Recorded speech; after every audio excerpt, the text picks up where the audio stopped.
ஆ hi hello நண்பா. இந்த வீடியோவில் எதை பற்றி பார்க்க போனால் போர்ச்சுன் டெல்லிங் பிரின்சஸ் மான்காவோட அடுத்த எபிசோட் தான் பார்க்க போகிறேன் நண்பா. இதுக்கு முன்னாடி உள்ள எபிசோட்லாம் பார்க்கலாம்டா, கண்டிப்பாக போய் பார்த்துட்டு வந்துருங்க. வாங்க எபிசோட்டுக்குள்ளே போகலாம். எபிசோட்டுக்குள்ளே போகிறதுக்கு முன்னாடி ஒன்று சொல்லிக்கிறேன். இதுக்கு முந்தைய ஒரு மான்கா ஒன்று போட்டேன். நான் இந்த ஸ்ட்ராங்கஸ்ட்டு அசாசின் அனதர் வேர்ல்டுக்கு போகிற அந்த கிளாஸ் ரூமோட சேர்ந்து போகிற அந்த மான்கா ஒன்று போட்டிருந்தேன். அந்த மான்காவை ஏற்கனவே வேறு சேனலில் போட்டுருச்சாங்கன்னு ஒரு சப்ஸ்கிரைபர் சொன்னார்.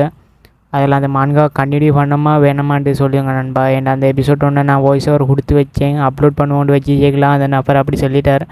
அப்லோட் பண்ணணுமா வேணாமான்ட்டு கமெண்ட்டில் சொல்லிடுங்க, வேணுங்கிட்ட அப்லோட் பண்ணிடுறேன் நண்பா. இப்போ வாங்க எபிசோடுக்குள்ளே போகலாம். போன எபிசோடில் என்ன நடந்துச்சிங்கன்னா, நம்ம ஹீரோயினுக்கு முன்னால் வந்துட்டு ராணி ஆண்டு ஒரு ஆள் அப்பீர் ஆகிருப்பா. யாருண்டா நம்மளோட லுட்வில்ற தங்கச்சிக்காரி அவள் வந்துருப்பா. நம்ம ஹீரோயின் பார்த்துட்டு அந்த பிரேஸ்லெட்லாம் பார்த்துருப்பா. அவளோட கையில் உள்ள பிரேஸ்லெட்லாம் பார்த்துருப்பா. அது அவங்களோட அப்பா போட்டு விட்டதுன்னு நினச்சிப்பா நம்ம ஹீரோயின். அதெல்லாம் பற்றி சொல்லியிருப்பாங்க. அதை பற்றி நம்ம ஹீரோயின்லாம் நினச்சி பார்த்துவிட்டு அவள் சொல்லிக்கிட்டு இருப்பா ராணியா, கமலி அவனை சந்தித்ததில் ரொம்ப சந்தோஷம், என்னோட பிரேஸ்லெட் உனக்கு பிடிச்சிருச்சு போலையே அப்படின்ற ராணியா கேட்டுட்டு இருப்பா. அந்த பிரேஸ்லெட் வந்து அவங்க அப்பா போட்டு விட்டது. அதை பற்றியெல்லாம் அவள் சொல்லி போட்டு நம்ம ஹீரோயின் அதிர்ச்சியை விட்டு மீளலை இன்னும். ஏண்டா அதை சரியான அதிர்ச்சி நம்ம ஹீரோனுக்கு உசிரோட இருக்கா யாருன்றலாம் நம்ம ஹீரோனுக்கு தெரிஞ்சிருச்சு. அதை போப்போ எபிசோடில் சொல்லுவாங்க நண்பா. அப்போ நம்ம ஹீரோயின் அவ கூட பேசிட்டு கேட்கலையே, அவள் சொல்லிட்டு இப்போ ராணியா, கமலி உன்னை பார்த்ததில் ரொம்ப சந்தோஷம், உன்னை அடுத்த முறை பார்க்குறேன் நெக்ஸ்ட் டைம் அப்படின்ற மாதிரி அந்த வார்த்தையை அழுத்தி சொல்லிவிட்டு பேசிப்பா ராணி. அதை பற்றி நம்ம ஹீரோயின் யோசித்துட்டு இப்போ எது நெக்ஸ்ட் டைம் அப்படின்னு போட்டு நம்ம ஹீரோயின் ஆர்சினுக்கு பக்கத்தில் இருந்து யோசித்து கேட்கல. ஆர்சின் கடுப்பாகிக்கிட்டு என்ன சொல்லிட்டு போகிறாவோ அப்படின்ற மாதிரி அவன் பார்த்துட்டு நம்ம ஹீரோயின்கிட்ட ஏதோ சொல்கிறான். நம்ம ஹீரோயின் அவன் பேசுகிறதுலாம் கணக்கெடுக்காமல் நம்ம ஹீரோயின் வேறு எதையை பற்றி அதிகமாக திங்க் பண்ணிக்கிட்டு இருக்கான் நம்ம ஹீரோயின். அப்போ அவள் அங்கேருந்து கிளம்புறா. 2 பேர் வந்து கூட்டிகிட்டு போகிறாங்க ராணியாவை. அப்போ நம்ம ஹீரோயின்ற பேலஸ்லாம் காட்டுறாங்க. அங்கே நம்ம ஹீரோயின் திரும்ப அந்த ஸ்டோர் ரூமுக்கு தான் வந்திருக்கா. பட்லர் பார்க்குறாரு, நீங்கள் திரும்ப அந்த கிறிஸ்டலை பார்த்துட்டீங்கன்னு கேட்கும். நம்ம ஹீரோயின் அந்த கிறிஸ்டலில் நம்மளோட லுட்வில்ற அம்மாவை பார்த்துப்பட்டு நம்ம ஹீரோயின் யோசித்துப்பட்டு இருப்பா. அப்போ பட்லர்கிட்ட கேட்குறா நம்ம ஹீரோயின், பட்லர், நான் இதுக்கு முந்தி உங்களை மாதிரி ஒரு ஆளை பார்த்துருக்கேன் அப்படின்ட்டு நம்ம ஹீரோயின் சொன்னோன்னு சொல்கிறா. அப்படி சொன்னோன்னே நம்மளோட பட்லர் ஒரு மாதிரி மூஞ்செல்லாம் ஷாக் ஆகிட்டார். எது பார்த்துருச்சிங்களா அப்படின்ற மாதிரி பட்லர் ஷாக்கில் வச்சுக்கலாம். நம்ம ஹீரோயின் பார்க்குறது இவர் இப்படிலாம் ஷாக் ஆகிட்டு பார்த்ததே இல்லை அப்படின்ற மாதிரி நம்ம ஹீரோயின் பார்த்துக்கிட்டு இருக்கியா. அப்போ பட்லர் சொல்லிக்கிட்டு இருக்கார், உண்மையிலே பார்த்தீங்களா நீங்கள் அவங்கள தெரியுமா உங்களுக்கு, அவங்களுக்கு எத்தனை வயசு, அவங்க எப்படி இருப்பாங்க, அவங்களுக்கு என்ன 35 வயசை தாண்டிட்டு அப்படின்ற மாதிரி, அவங்க 40 வயசை பேர் அப்படின்ற மாதிரிலாம் ஒரு மாதிரி வயசை சொல்லி கேட்டுட்டு இருப்பார். நம்ம ஹீரோயின் பார்க்குற இது ஏங்குவார். இப்போ திடீர்னு பதட்டம் ஆகுறார். கமலியா சொல்கிறது விலங்குலையே, சொல்கிறத கேளு, அவங்களுக்கு எத்தனை வயசு இருக்கீங்க அப்படின்ற மாதிரி சொல்லி அடிக்கல. நம்ம ஹீரோயின் சொல்கிறா, அவளுக்கு ஏன் வயசு அப்படின்றவன் பட்லர், எது ஓம் பைசா அப்படின்ற மாதிரி பட்லர் சரியாக ஷாக் ஆகிட்டார். ஓம் பைஸ்லேண்டா அப்படின்ற மாதிரி பட்லர் எதோ யோசிச்சுக்கலாம். நம்ம ஹீரோயின் பார்க்குறா, இவர் ஒன்றையும் சொல்ல மாட்டார் வெளியே, எதையை பற்றி யோசித்துக்கிட்டு இருக்கார் இந்த பட்லர் அப்படின்ற மாதிரி நம்ம ஹீரோயின் நினச்சிருக்கா. பட்லர் சொல்கிறார், ஓம் பைஸ் இருக்கீங்கடா, அப்போ அது சாத்தியம் இல்லை அப்படின்ற மாதிரி நினைக்கிறார். ஏன்டா அவர் நினச்சிட்டார் நம்மளோட லுட்வில்ற அம்மா உசிரோடு இருந்துட்டாங்கடா. அப்போ நம்ம ஹீரோயின் பார்க்குறா, நான் வந்து அவளை சந்திக்கேன் அப்படின்ற மாதிரி சொல்கிறா. அவளோட கையில் ஒரு பிரேஸ்லெட்டையும் பார்த்தேன் அப்படின்ற மாதிரி நம்ம ஹீரோயின் சொல்லிக்கிட்டு இருக்கா. நான் அந்த அனாதாசிரமத்தை பெற்றுக்கலாம் சந்திச்சேன். அவரோட கையெல்லாம் நடுக்கு ஒரு மாதிரி ஆள் நடுக்கம் கொடுக்குறார். ஏன்டா அது சீக்கிரட்டாக வச்சுருந்தே இவ்வளோ நம்ம ஹீரோயின் கண்டுபிடிச்சிட்டா. அப்போ அவர் நம்ம ஹீரோயின்ட்ட மன்னிப்பு கேட்குறாரு, கமலி என்னை மன்னிக்கிறது, என்கிட்ட உன்னால் சொல்ல முடியாது, ஏன்டா டியூக்கு ஆர்டர் கொடுத்தேன், நான் இப்போ இறந்து போயிருந்தாலும் என்னால் சொல்ல முடியாது, ரொம்ப சீக்கிரட் அப்படின்ற மாதிரி அவர் சொல்லிக்கிட்டு இருக்கார். நம்ம ஹீரோ என்ன பெரிய சீக்கிரட் ஏரியா இல்லை எனக்கு தெரியும் அப்படின்ற மாதிரி நம்ம ஹீரோயின் ரியாக்ஷனை கொடுத்து போட்டு செல்றா. நம்ம ஹீரோயின் குந்திருக்கல, அவனை பற்றி கேட்டுட்டீங்க. நம்மளோட ஜியோல் வந்திருக்கான், அவன் கத்தி குத்தினமே அப்படியே இருக்கான் மாறாமல். அப்போ அவன் சொல்லிக்கிட்டு இருக்கான், நீ எவ்வளோ யோசிக்கிறா அதை பற்றி அப்படின்ற மாதிரி நம்ம ஹீரோயின்ட்ட கேட்டுட்டிருக்கான். அப்போ நம்ம ஹீரோயின் சொல்லிக்கிட்டு இருக்கா, அவரை பார்த்தா எனக்கு சந்தேகமாச்சா, எல்லோரும் என்கிட்ட மறைக்கிறாங்க, ஏண்டா என்ன உண்மைண்டு எனக்கு எல்லாம் நடந்தது தெரியும் அப்படின்ற மாதிரி நம்ம ஹீரோயின் சொல்லிக்கிட்டு இருக்கா. அப்போ நம்ம ஹீரோயின் அவன்கிட்ட என்ன கேட்டுட்டு இருந்திப்பான்டா, ட்வின்ஸை பற்றி தான் விசாரிச்சுக்கிட்டு இருந்திப்பா. அவன்கிட்ட ஏழுங்கள அளவுக்கு விசாரிச்சு பார்த்திப்பா நம்ம ஹீரோயின். ஆனால் அவன் ஒழுங்கான பதில் சொல்லிக்க மாட்டான். ஏன்டா நம்ம ஹீரோயின்ட்ட கேட்டிப்பான், நீ திடீர்னு இதை பற்றியெல்லாம் யோசித்துக்கிட்டு இருக்கா, ட்வின்ஸ்ன்னு வாய் பிராத்திக்கிட்டு இருக்கான்டா அவன் கேட்டுட்டிப்பான். அப்போ நம்ம ஹீரோயின் சொல்கிறா, ஏண்டா நான் ரீசெண்டாக ஒரு ஆளை சந்திக்கேன் அப்படின்ற மாதிரி நம்ம ஹீரோயின் சொல்கிறா. ஏண்டா ராணியாவுக்கு பின்னால் அவ்வளோ மாதிரி அச்சசில் ஒரு ஆள் சுற்றிக்கிட்டு இருந்திருக்கேன் கோஸ்டாட்டம், அதை பற்றியாக நம்ம ஹீரோயின் நினைக்கி பார்க்குறா. அந்த கோஸ்ட்டு யாராக இருக்கீங்க, ஒருவேளை ட்வின்ஸாக இருந்தாலும் கொல்லப்பட வாய்ப்பு இல்லை அப்படின்ற மாதிரி யோசிக்கல. கமலியா நான் தான் ரூபின்னு கூட ஒரு ஆள் உள்ளவர் நம்மளோட பட்லர், அவன் வந்துக்கிட்டு சொல்லிக்கிட்டு இருக்கான், கமலியா உங்களுக்கு நான் கெஸ்ட்டு லிஸ்ட்டெல்லாம் கொண்டு வந்திருக்கேன், இதை பார்க்க மாட்டீங்களா நீங்கள் அப்படின்னு கேட்டுட்டீங்க. அப்போ நம்ம ஹீரோயின் சொல்கிறா, நான் மறந்தே வைத்தேங்க, எனக்கு பேர்த்தே இல்லை ஆனால் அப்படின்ற மாதிரி நம்ம ஹீரோனுக்கு இப்போ ஞாபகமே வரும். ஏன்டா நம்ம கமலியாவுக்கு பிறந்த நாள் ஒரு ஆள் வந்திருக்கீங்க. அப்போ நம்ம ஹீரோயின் அதை பற்றி யோசித்து போட்டு இந்த டென்ஷனில் நான் அதெல்லாம் மறந்து போய்த்தேன், என்னை பிறந்த நாள்லாம் அப்படின்னு நம்ம ஹீரோயின் யோசித்து போட்டு அவர்கிட்ட சொல்லிட்டார். கெஸ்ட்டோட லிஸ்ட்லாம் இருக்குது, இதை பாருங்கள் கொஞ்சம் அப்படின்ற மாதிரி சொல்லிட்டுருக்கார். அதில் சில நோபுல்லாம் நம்ம ஹீரோயின் சொல்லியிருப்பார், அவர்லாம் தேவலை அப்படின்ற மாதிரி. அப்போ அவர் அதை நோபுல்லாம் எல்லாம் தாக்கிப்பார் அந்த லிஸ்ட்டில் இருந்து.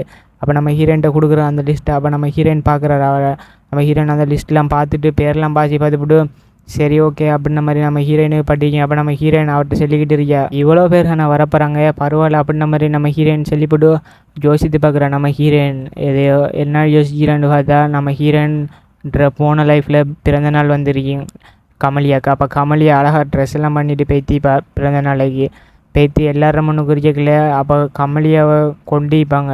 அந்த சீன் தான் நடந்திருக்கு ஃபஸ்ட் எபிசோடில் பார்த்து நம்ம சீன் அது நடந்திருக்கு இங்கே. அதுதான் நம்ம ஹீரோயின் நினச்சி பார்த்து இப்படி, ஆனால் இப்போ இப்படி நடக்காது அப்படின்ற மாதிரி நம்ம ஹீரோயின் நினச்சிக்கிட்டு இருக்கா.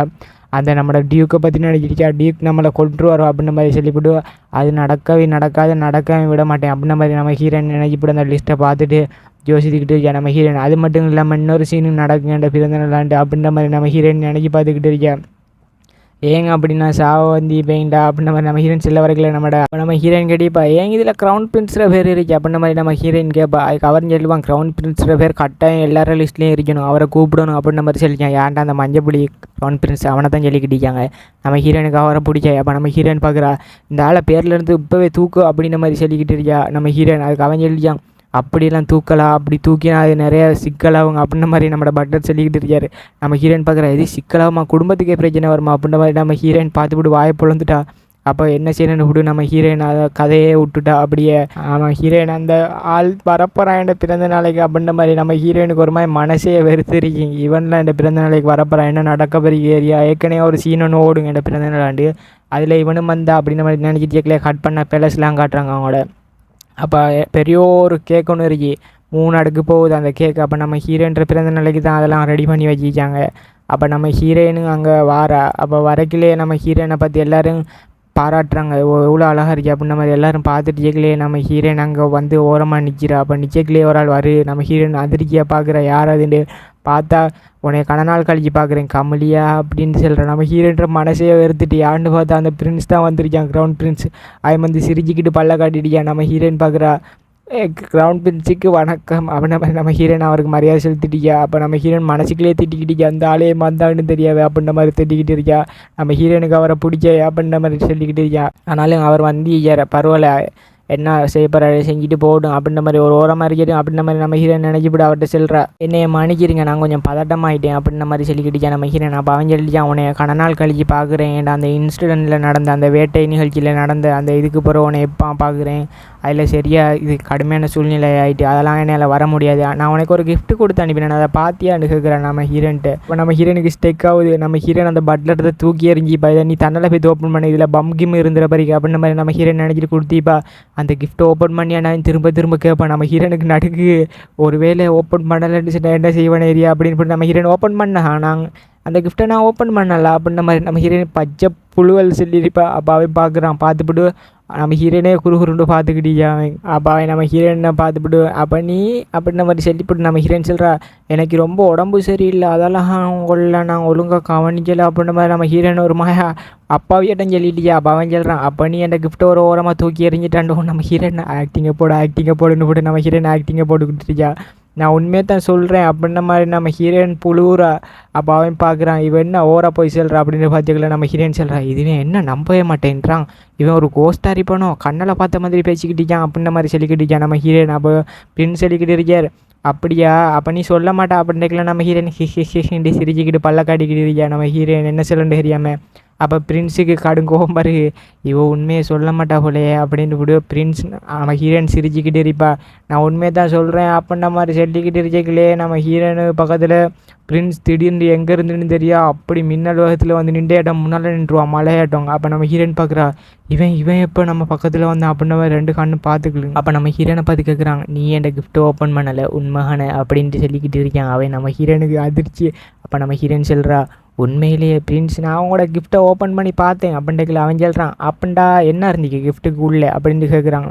அப்போ நம்ம ஹீரோயின் என்ன சொல்லணும்னு தெரியாமல் இவன் நான் கேள்விக்கு மேலே கேள்வி கேட்குறான்னு விடு. அந்த கிஃப்ட்டு ரொம்ப ஒசரமாக இருந்திக்கா, அதெல்லாம் நான் அதை எடுக்கலை, நான் வேறு கிஃப்ட்டை ஓப்பன் பண்ணி பார்த்தேன். அப்போது உங்களையும் ஓப்பன் பண்ணந்தாங்க, அதுக்குள்ள எனக்கு பிடிச்சதுன்ட்டு செல்ல வரைக்கும் அவன் சொல்கிறான். அதுக்குள்ள என்ன இருந்துக்கிட்டு தெரியும் உனக்கு அப்படின்ட்டு சொல்லிட்டு இருக்காங்க. அப்போ நம்ம ஹீரோயின் பார்க்குறா இவன் விட மாட்டான் போலே அப்படின்னு போட்டு அவன் இன்னும் கொஞ்சம் கிட்ட வந்தான். அந்த பிளாஸ்டர் என்னடா அப்போ செய்கிறாங்க எனக்கிட்ட எப்படி கிட்ட வரான் அப்படின்னு நம்ம ஹீரோயின் அவனுக்கு திட்டிக்கிட்டு இருக்கா. எல்லோரும் பார்க்குதோ தள்ளி போட அப்படின்ற மாதிரி மனசில் நினச்சிக்கிட்டு நம்ம ஹீரோயின் அப்படின்னு நினச்சிக்கலையே அவன் ரொம்ப ரொம்ப கிட்ட வரான். அப்போ நம்ம ஹீரோயின் வளைஞ்சி பின்ன போகிறான். அவன் சொல்கிறான் என்ன இருந்திக்கிட்டு கேட்டுக்கிட்டா கிட்ட வரான். நம்ம ஹீரோயின்ற கால் தடிக்கிட்டு அப்படியே நம்ம ஹீரோயின் போட்டு அந்த குதி தடிக்கி அப்படியே நம்ம ஹீரோயின் உள்ற மாதிரி போகிறா. அதை பார்த்தோன்னே நம்ம ஹீரோனுக்கு அதிர்ச்சி, சரி கீழே விழப்போகிறான் அப்படின்ற மாதிரி நம்ம ஹீரோயின் நினச்சிக்கிட்டு சரி கதை முடிஞ்சு அப்படின்ற மாதிரி நினச்சிக்கல யாரில் போய் மோதுறா ஏன்ட்டு பார்க்குறான். நம்ம ஹீரோயின் பின்னால் நம்ம ஹீரோயின் யாரோ ஒரு ஆள் பிடிக்கிட்டாள். ஹீரோயின் பருவலையை காப்பாற்றினாங்கன்னு பார்க்கல, அது ஆர்சியன்ட்டு நம்ம ஹீரோயின் பார்க்குறா. பார்த்தோன்னே ஆர்சியனா அப்படின்ற மாதிரி வாய்ப்பு வந்துட்டா. ஏன்டா ஆர்சியன் முறைச்சி பார்த்துக்கிட்டு இருக்கான் அந்த பிரின்ஸை பார்த்துக்கிட்டு ரெண்டு பேருக்கும் குழம்பிட்டு கண்ணாலேயே அவங்களுக்கு சண்டை செஞ்சுட்டுச்சான். நம்ம ஹீரோயினுக்கு என்ன செய்யறேன்னு தெரியா, மண்டையில் ரெட் அலாரமே ஒழிக்கிட்டு நம்ம ஹீரோயின்ற மண்டையில் உங்களை தடுத்து நிறுத்து இல்லாட்டி பெரிய போரே வருங்க அப்படின்ற மாதிரி ரெட் அலாரம் ஒழிக்கி நம்ம ஹீரோயின்ற மண்டையில் என்ன செய்வேன் நாங்கப்பா அப்படின்ற மாதிரி நம்ம ஹீரோயின் பிச்சுக்கிட்டு இருக்கா தலையை. அப்படி முட்டிக்கிட்டு இருக்கலே சண்டை நம்ம ஹீரோயின் ரெண்டு பேரும் இப்படியே விட்டா சரி வர ஆட்கள் முறைக்கிட்டு நம்மளோட கதை முடிஞ்சிருங்க அப்படின்ற மாதிரி நம்ம ஹீரோயின் நினச்சிக்கிட்டு இருக்கா. அதோடைய எபிசோட் முடியுது கைஸ். அடுத்த எபிசோடில் சந்திப்போம். மறக்காமல் சப்ஸ்கிரைப் பண்ணுங்கள். 4 PM இல்லாட்டி 9 PM மான்கா அப்லோட் ஆகும் சேனலில். டெய்லின்னு தெரியா வீக்லி 3ன்னு தெரியா அப்லோட் ஆகிரும். மறக்காமல் செக் பண்ணிக்கலுங்க நண்பா. Bye guys.